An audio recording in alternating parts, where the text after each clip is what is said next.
For more reaction to Sam Nzima's death, we are joined on the line by former journalist Professor Phil Mthimkhulu. A very good morning to you, Prof. So, Sam Nzima has now died at the age of 83. How did you experience him in life? I started working with Sam Nzima at the World newspaper in 1968, right up to 1977, and both newspapers were closed down by the authoritarian regime of the National Party. Sam was a very humble kind of person, very sociable, very understanding, and very hardworking.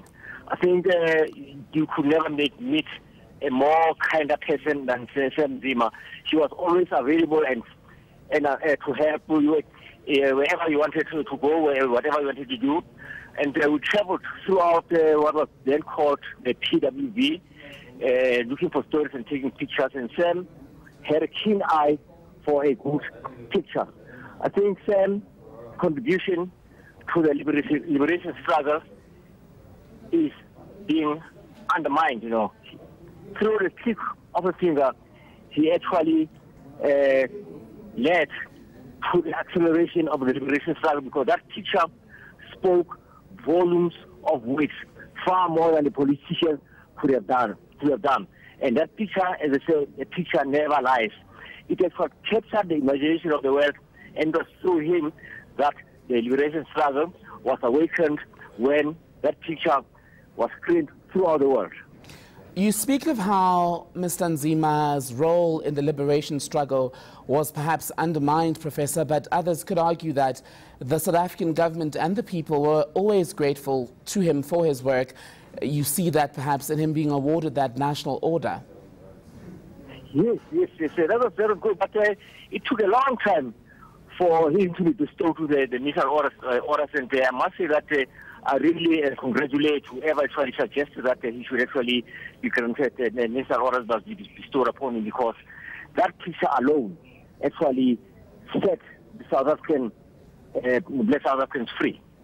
Walk us back a few decades, Prof, to that fateful day in 1976, June 16, where you were, where Sam Nzima was, as that tension was building in various townships, not least of which Soweto, and how Mr. Nzima came to capture that image of essentially a dying Hector Peterson. Yes, what happened was that not many people were aware that the students were going to march. It was what one could call a closely guarded secret. But then Sophie Tima, the late Sophie Tima, got to know about the march, and she, together with Sam Nzima, drove to the township, going to find out where the march was going to start. And as it happened, they were just at the right place at the right time. As they approached Orlando West and next to Uncle Tom's Hall, that's where they saw the students marching and being confronted by the police. And at that time, that's when the shots were fired, and Hector Peterson was shot, and he was carried to the nearby clinic by the Makubu, who up to now nobody knows what has happened to him. And so unfortunate that nothing has been said about Makubu, except for little stories here and there in the newspapers. I think much more should be done for him and his family.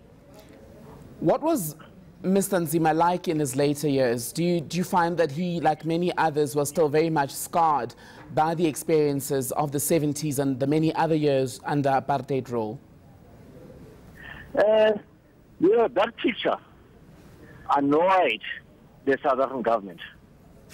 And efforts were made to get hold of the picture. But by then, the world newspaper authorities were guarding that picture jealously. And I would say that perhaps it was in one of the storerooms, because nobody could actually have access to that picture without any permission from the editor. And that picture caused Sam Nzima a lot of problems, because now it was like he was in connivance with the students, and he was actually subjected to a lot of harassment by the security police, and that led to him leaving Johannesburg, going to his rural home in Bushbuck Ridge. Of course, by that time, he was already closely associated with the Gazankulu government under Professor Hassan Zanisi, and then he became one of the MPs And very quickly then, Professor, if you could speak to your old friend Sam Nzima one last time, what would you say?